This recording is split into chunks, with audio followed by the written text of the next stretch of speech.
All right. Welcome, everybody. This is Develop Wikis in Your Local Languages from Offline to Online. It's a session led by Anass. This whole section here will have Anass and then another talk just after. It's updates from various language communities and something that's quite important for us at the Celtic Knot because it feeds our peer learning and exchange.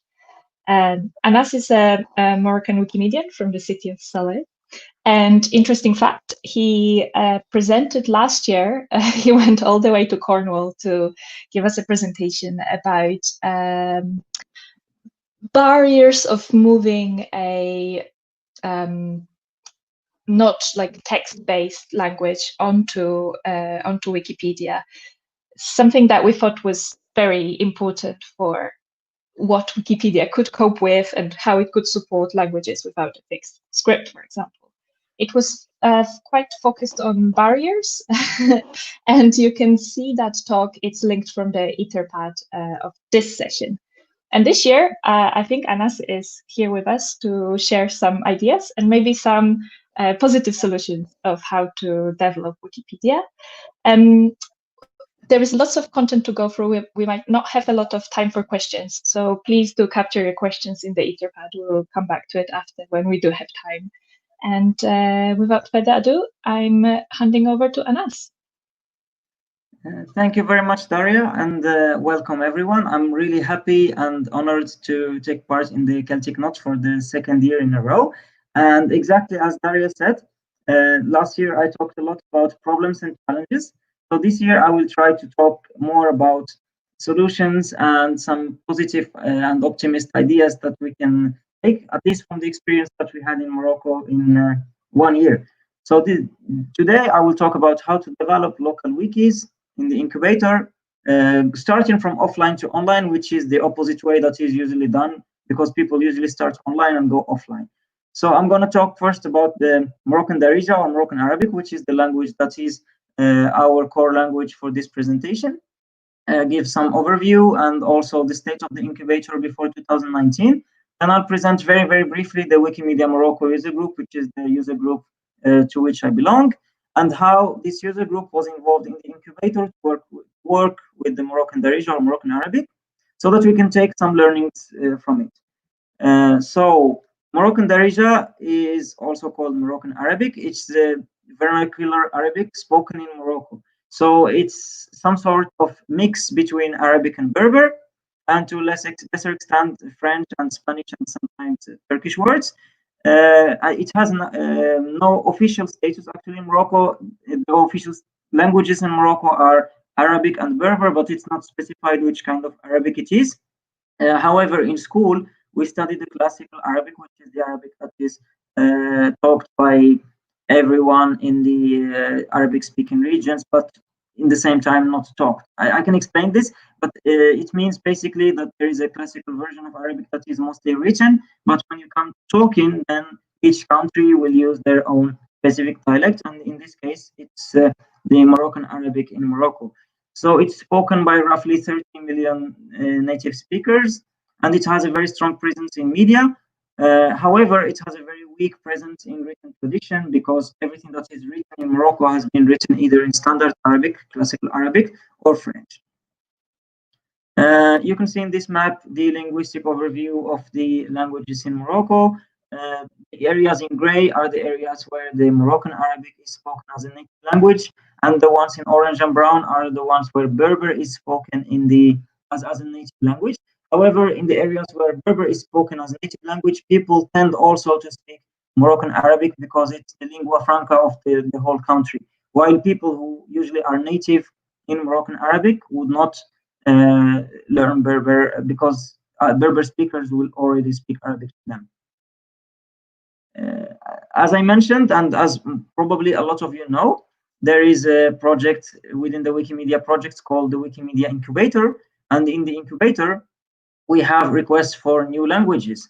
So among these languages, there was a request for Darija or Moroccan Arabic Wikipedia already in January 2008, which is pretty early for something that would be called a dialect, because I didn't mention it before, but there is a big disagreement, not only in Moroccan Arabic, but in all parts of Arabic dialects. If it's a language or a dialect, I don't want to get involved in that discussion because there is no real answer. Unless there is a political decision about it, because this is the only solution. But anyway, either we call it a language or a dialect. Millions of people speak this version of communication way, if we call it so. And this explains why a request was put in the incubator so early in 2008. And I put a link for it. And by the way, you can find all the slides in comments, and you can always reach out to me if you don't find them. I can provide you all the links you need. So the first request was put in 2008, which means that it was early and persistent request. The reason why it was put so early is first because the Moroccan or some Moroccan wanted to make some distinction with the Middle East, because if you mention standard Arabic, then it means you will have one language going from Mauritania until Iraq, which is pretty covering, and which means also that there are more conflicts because you can write a word in some way while it would be written in some other way in another place, and you want somehow to be independent using your own language if you can. So this was the idea why these people put this request in 2008, and this led to the creation of a Moroccan version of Wikipedia in the incubator. And the code for the Moroccan Arabic is ARY for those who want to check it. So this is how the first page looked like. It was not very elaborated, as you can see. I will now show you the development of this Moroccan Arabic Wikipedia through time. So in 2011, it wasn't much better, but there were already some changes. And you can see that the first change is that it was written in the Latin alphabet. And what does this mean? It means that new people came in this project and wanted to work on it but in their way. And their way was to use the Latin alphabet because they were advocating the Latin alphabet to be used in the Moroccan Darija for various reasons. But anyway, it was a choice that was done by these people. A little bit like Turkish, if you know the history of Turkish. It was in the beginning written during the Ottomans in the Arabic alphabet, but then when Atatürk came, it was changed to the Latin alphabet. In Morocco, we don't have that much of this tradition. Most people write in Arabic alphabet, but those who came first wrote in the Latin alphabet, and this was actually creating some kind of problem for those who came later. So as you see here, there is a problem because in 2013, people writing in Arabic alphabet came, and the incubator became then having two letters or two ways of writing in the same page. So you had people writing in Latin alphabet and other people writing in the Arabic alphabet, which was kind of conflicting because both sides had kind of strong arguments. So 2015 is the same thing, not that much of a change, only some colors that changed. Maybe more Arabic because most people write Moroccan Arabic in the Arabic script. And this was also appearing in 2018 when there was even more design. And I can say that maybe with time, people writing in Latin alphabet faded away, not because of ideologic discussion or for argumentation, but just because they were really few. And most of people agreed naturally to write in the Arabic alphabet, and this resulted in having this kind of stability in 2018. But if you can see up in the slides, you'll see that there were only 93 articles. So from 2008 until 2018, only 93 articles were written, which is very, very few. Why was this? Those are the challenges I talked about last year, but I will give as a summary before I move on to the solutions. So the challenges, first of all, standardization. The Moroccan Arabic doesn't have an official status. The state doesn't care that much about this language or dialect, and different regions have different dialects, which means that people would fight all the time about ways how to write, which would not help in advance for creating anything. Then keyboards. As you saw, there are like Arabic and Latin letters. Most of people tend to write in Arabic because it's kind of closer, while those who would write in Latin would use some ideological reasoning that they want to make it a modern language or that they want to distanciate it more from Arabic. But the biggest problem that we had in the beginning is that all keyboards that were available in Morocco were only in Latin alphabet. But this was democratized by time. So the more technology evolved, the more Arabic keyboards were available, which was kind of good because then people started to write more in the Arabic alphabet, and this problem disappeared kind of naturally. This is related to the third point, which is vandalism. So there are a lot of ideological fights about this is only a dialect, it doesn't deserve to be on Wikipedia, or some people saying that if you write in Moroccan Arabic, it's because you hate Arabic or it's because you support some foreign agenda, which is not really helpful and which is of course wrong, because when people write in a language, it's because they want to deliver a message from this language, from people speaking this language to people understanding this language, and it's not necessarily because it's an ideological stand or position, it's just because it's the native language of many people.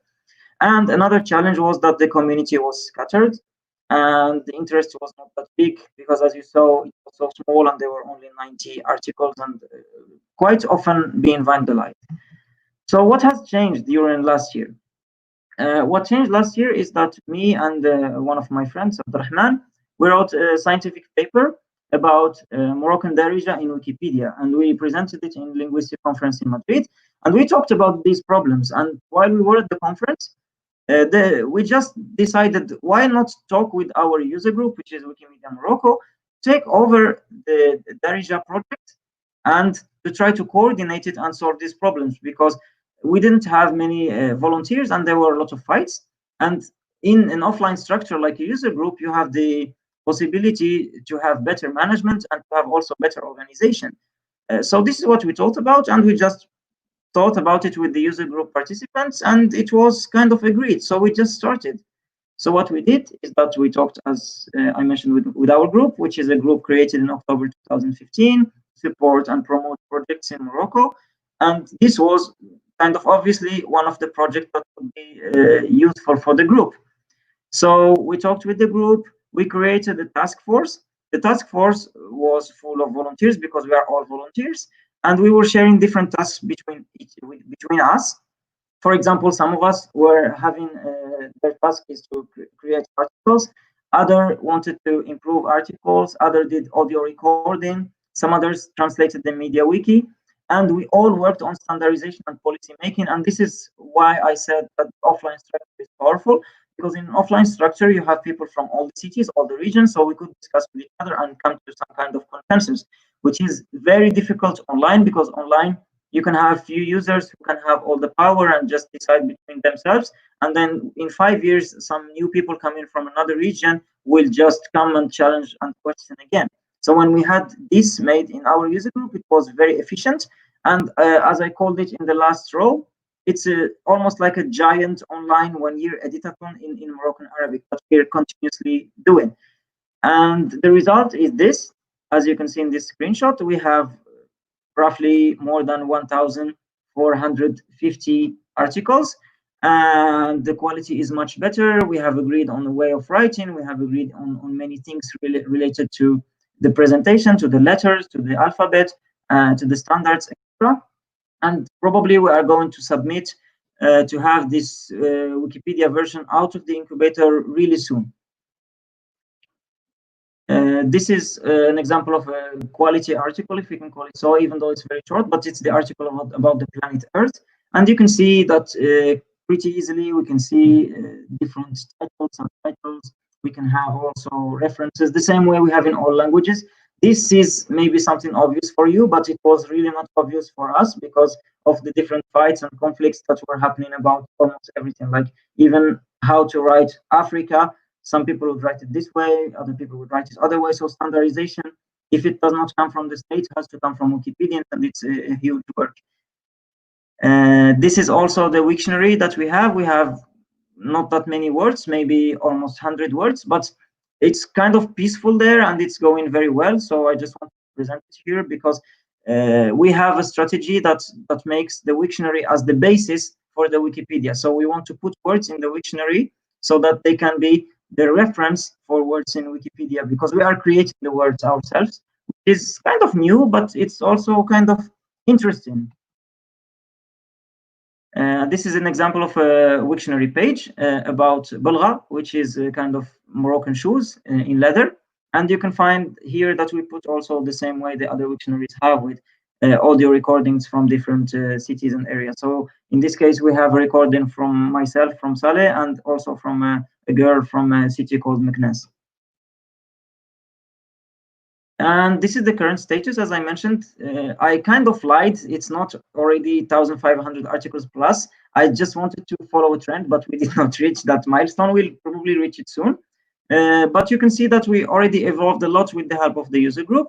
And this is why I want to come to these conclusions, which are that we wanted to try something new. We were always working online. We are all Wikipedians. We are all volunteers. So we know a lot how to work online. So we know also how to gather from online to offline, because this is how we created our user group. We were online people who were spread, and then we joined the group to become offline. So now we wanted to go to the other way around. We want to go from offline to online and see if it would work. So our conclusions from that is that when we did it for the Moroccan Arabic in the incubator, we had more efficiency and we had more help. So, for example, we could have more meetings, we could agree, we could solve a lot of conflicts, which was not possible if you would work online, because it's very difficult to gather people who are working online and tell them, let's have a meeting. Maybe they want to be anonymous, maybe they don't want to be working together, etc. But we had that chance in our user group that we already knew each other. So we just went ahead. And of course, there were some people who wanted to remain online, but we were discussing with them, and it was much easier and more efficient. And yes, my idea with this presentation, even though it's short, is that I wanted to let you know about this idea that maybe not everyone has thought about, which is to inspire you, if you have user groups or any kind of offline structure, to use it for the improvement of things like the incubator, because incubators are kind of neglected and not a lot of people work on it. But if a structure such as a user group or a chapter works on it, it can really give a good results, as it's the case for the Moroccan Arabic. Here you can read some more references about Moroccan Arabic language in general, or the states in the incubator. You can also read the paper that we wrote, which, as I said, it's an academic paper, and you can read more about our user group, even though I suspect most of you already know it. And if you want to contact me or ask me anything, or you just want to chat, you can find me on Wikimedia Projects or in my personal email. And as I told you, everything is available in the slides that are available in comments in the category that we have for the Celtic now. And that's it. I would like to thank you. We have 1 minute left. I don't know if we can take a question or not. We could take maybe one small question. Sure. We have a very small gap between this session and the next one. It's starting in 10 minutes. So I'm just looking at the Etherpad. There is some specific questions about Wiki, and also whether whether Amazigh is another name for Berber language. Yes, so Amazigh is another name for Berber language. That's correct. One question I had when I was listening to the journey you were describing, journey of a lot of persistence and a lot of hard work across a long time, was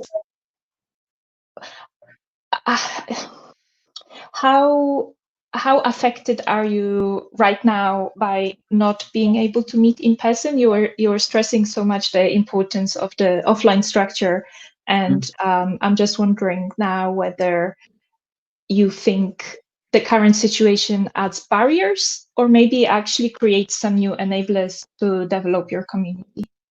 That's a very good question, because we discussed it also during the strategy discussion. So actually, we're not affected at all by the current situation, and I can tell you why. So we are a user group, and as you know, user groups usually don't have finances, and we are all volunteers. And coming from different cities, we never had the opportunity to meet each other, even in regular situations, because you'd have to pay transportation, etc., from your own pocket.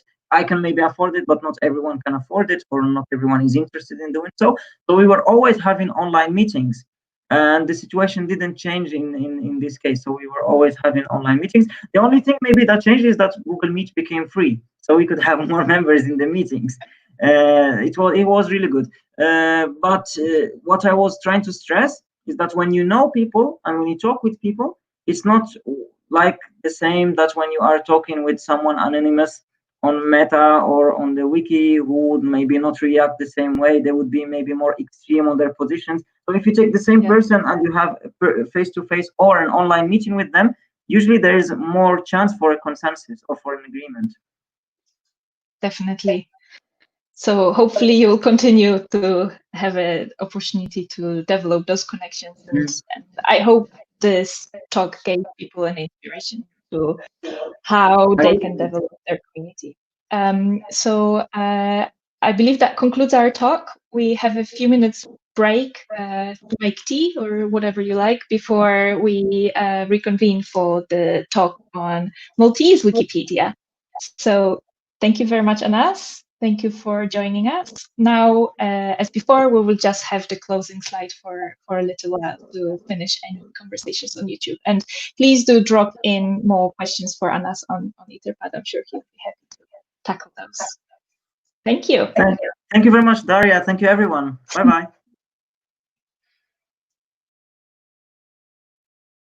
Yay. Okay.